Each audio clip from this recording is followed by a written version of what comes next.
একটা মেয়ে কিভাবে পারে পরিবারের সবার মন রক্ষা করে চলতে? তাহলে দেখতে থাকেন ভিডিওটি পুরোটাই। হ্যালো ফ্রেন্ডস, গুড মর্নিং, নমস্কার সবাইকে। ইলাজ ব্লগে স্বাগতম। কেমন আছেন সবাই? আশা করি ভগবানের কৃপায় ভালোই আছেন। আমিও তো আপনাদের আশীর্বাদ আর ভালোবাসা অনেক ভালো আছি। ইলাজ ব্লগে আরেকটি নতুন ব্লগ ভিডিও নিয়ে চলে আসলাম আপনাদের জন্য। এই তো গতকাল বাড়িতে এসে যে ওই দিন তো ঝাড়ু টাড়ু একটু দিয়েছি, আজকে আবার সকালবেলায় ঝাড়ু দিয়ে নিচ্ছি, কারণ সকালে উঠে তো বিছানা না গুছিয়ে ভালোই লাগে না। এই তো এই যে মশারিটা কিন্তু আমি আপনাদের দাদাকে টানিয়ে দিয়ে গিয়েছিলাম। আপনাদের দাদার একদিনও টানিয়ে শয় নাই, এইভাবেই রয়ে গেছে, এই জন্য একটু ঝাড়া দিয়ে নিলাম। আর পরিষ্কার মশারি, এই জন্য আর এত কিছু করলাম না, এইভাবেই রেখে দিলাম। মশা লাগলে টানিয়ে নিব। এই যে বিছানাটা এভাবে কিন্তু ঝাড়ু দিয়ে নিলে পারে বিছানাটা দেখতে খুবই সুন্দর লাগে। এই যে একটু ভাঁজ ভাঁজ থাকলে পারে ও ভাঁজ আর থাকে না, একদম মিশে যায়, একদমই সুন্দর লাগে।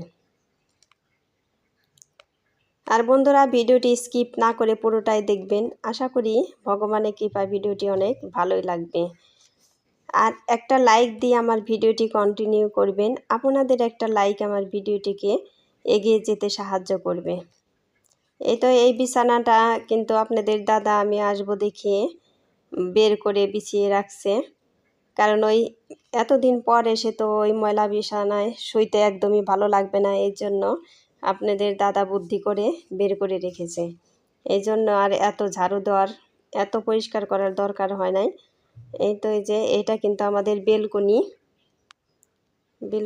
তো একদমই চাপা, তাহলেও এদিকে বেলকনিতে দাঁড়াইয়ে এদিকে তাকালে খুবই ভালো লাগে। এদিকের সিনারিগুলো খুবই সুন্দর, একদমই ভালো লাগে। আর উত্তর দিকে আমার তো খুবই ভালো লাগে, একটু বাতাস ছাড়লেই একবারে বাতাস লাগে সুন্দরভাবে।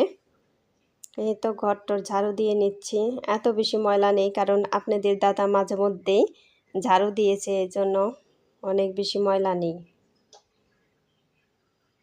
এই তো তারপরে এই যে ডাইনিং রুমও আমি কালকে এসেই একবার ঝাড়ু দিয়ে নিয়েছি, আর এই যে টেবিলটাও ভালো করে মুছে নিয়েছি এসে সারেই।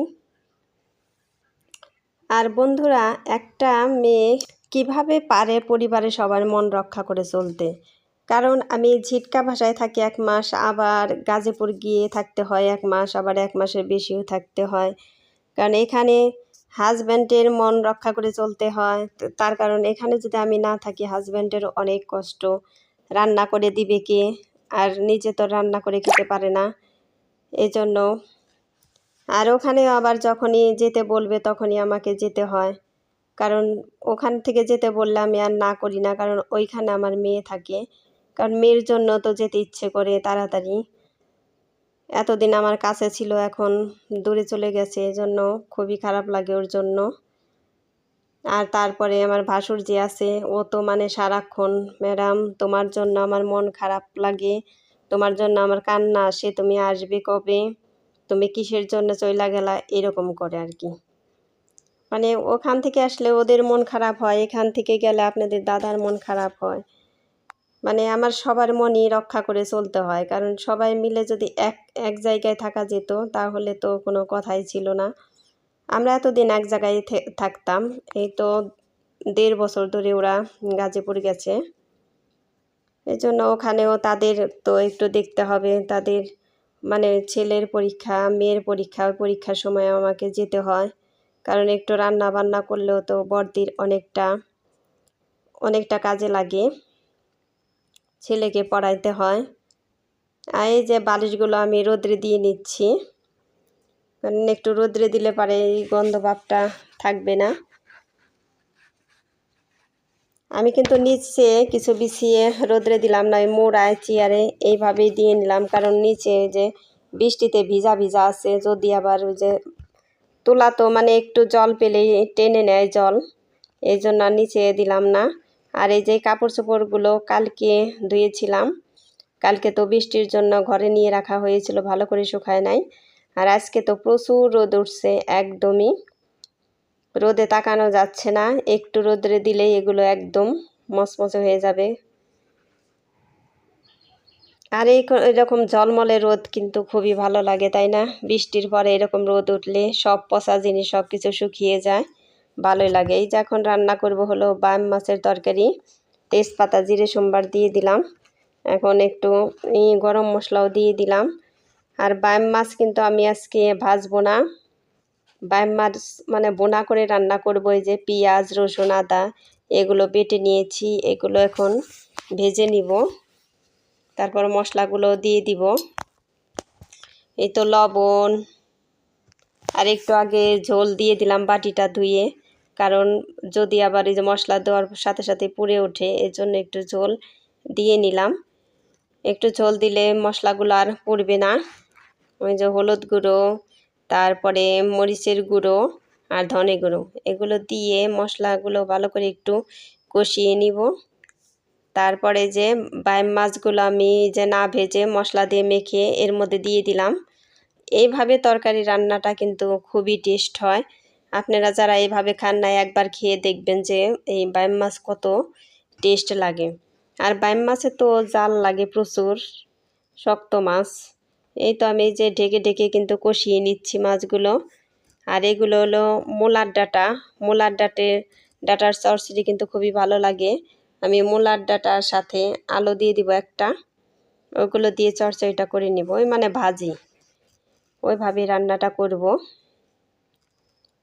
আর বন্ধুরা আমার চ্যানেলে নতুন হয়ে থাকলে একটা সাবস্ক্রাইব করে পাশে থাকা বেল আইকনে ক্লিক করে দিবেন। আর পুরনো বন্ধুদের জন্য রইল অসংখ্য ধন্যবাদ। আর আমার ভিডিওটি ভালো লাগলে বন্ধুদের মাঝে শেয়ার করে দিবেন। আর বন্ধুরা যে যেখান থেকে আমার ভিডিওটি দেখছেন আমাকে কমেন্ট করে জানাবেন আমার এই ভিডিওটা কেমন লাগলো আপনাদের। এই তো তরকারিটা কিন্তু হয়েই গিয়েছে, তরকারিটা তো আমার খুবই টেস্ট হয়েছিল। আপনাদের দাদা তো মানে একদমই পেট ভরে ভাত খেয়েছে, যে তরকারি তো খুবই টেস্ট হয়েছে, কিভাবে রান্না করছো। আর এই যে মূলার ডাঁটা আর হলো আলু, এগুলো আমি একটু হলুদ আর লবণ দিয়ে একটু হালকাভাবে সিদ্ধ করে নিব। তো ঢাকনা দিয়ে ঢেকে দিব, কারণ মূলার ডাঁটাও কিন্তু একদম শক্ত শক্ত নরম হতে চায় না তাড়াতাড়ি। তো সেদ্ধ হয়ে গিয়েছে। এখন আমি আগে ডালের বড়া ভেজে নেব, ডালও বেটে রেখেছিলাম, ওই যে ডাল আর সাথে কিছু চাল দিয়ে দিয়েছিলাম, আর হলো কালো জিরে দিয়ে দিলাম। ডালের বড়ায় কিন্তু কালো জিরে দিলে খুবই টেস্ট হয়। এই তো আমি এখন বড়াগুলো ভেজে নিব। বড়া কিন্তু আমি এই কয়টাই ভাজবো, কারণ দুইজনের জন্য তো বেশি দরকার নেই। এই ডালের বড়া কার কার ভালো লাগে আপনারা আমাকে কমেন্ট করে জানাবেন। আমাদের তো খুবই ভালো লাগে। এই তো আমার ভিডিও কিন্তু শেষের দিকেই, বন্ধুরা আমার ভিডিও দেখে নেবেন। আর আমার ভিডিও কিন্তু খুবই ছোট, দেখতে বেশি সময় লাগবে না। আর আমি কোনো আপু বা দিদি ভাইদের ভিডিও দেখতে পারছি না দেখে কেউ কিন্তু আমার ভিডিও দেখছে না, কারণ আমি তো আমার সমস্যার কথা আগে ভিডিওতে সব ভিডিওতেই বলছি, আজকে আর বললাম না, কারণ প্রতিদিন এক কথা বলতে বেশি ভালো লাগে না। আর সবাই ভালো থাকবেন সুস্থ থাকবেন এই কামনা করেই আমার ভিডিওটি শেষ করছি, আর বেশি বড় করলাম না। আর পরের ভিডিও দেখার অনুরোধ রইল, সবাই কষ্ট করে দয়া করে এটা আমার ভিডিওটা দেখবেন। এই তো এই যে তরকারি সব কিছু হয়ে গিয়েছে। তো সবাই ভালো থাকেন, টাটা।